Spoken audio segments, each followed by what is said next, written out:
Pierre Palmade ne se trouve plus en région parisienne.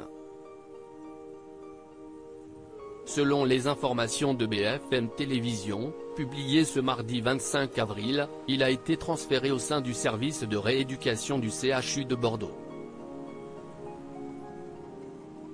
L'ancien partenaire de scène de Michel Larocque voit toujours son état de santé être surveillé de très près, notamment après son AVC qui a eu lieu quelques jours après l'accident pour lequel il est mis en examen pour blessure et homicide involontaire. Ainsi, en Gironde, selon les informations de nos confrères, l'humoriste de 55 ans se trouve dans un centre spécialisé dans la neurologie.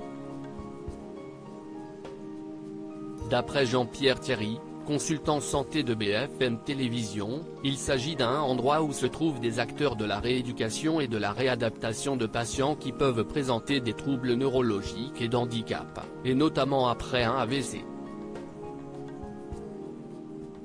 Sur place, Pierre Palmade serait entouré par plusieurs médecins spécialistes, orthophonistes, kinésithérapeutes, dans le but de faire un ensemble d'activités pour limiter au maximum le handicap. Pierre Palmade, François Cluzet, Benoît Magimel. Les stars sans tabou sur leurs addictions. Pierre Palmade bientôt entendu par les enquêteurs. Selon les informations de nos confrères, Pierre Palmade fait toujours l'objet d'un contrôle judiciaire très strict, notamment son assignation à résidence à l'hôpital, jusqu'au 6 mai prochain. Après cette date, il restera hospitalisé, mais tous les week-ends, si les médecins lui permettent, il pourra sortir le samedi et le dimanche de cet hôpital, affirme la journaliste Alexandra Gonzalez, de BFM Télévisions. Les récentes photos parues dans Paris Match tendent à rassurer sur l'état de santé de Pierre Palmade. Vêtu d'un sweat à capuche gris, d'un jean et portant un masque sur son visage, l'humoriste de 55 ans a ainsi été photographié déambulant dans le jardin de la structure hospitalière de Villejuif, là où il se trouvait avant de rejoindre Bordeaux.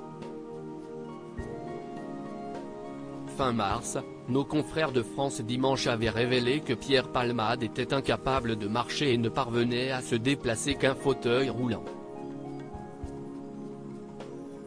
Si l'amélioration de son état de santé était avérée, l'ex-compagnon de Véronique Sanson pourrait notamment être entendu par les enquêteurs sur la cocaïne retrouvée à son domicile ainsi qu'au sujet des vidéos pédopornographiques.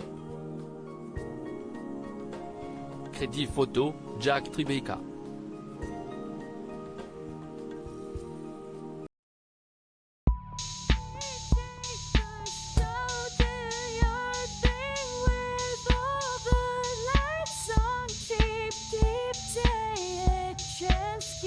Keep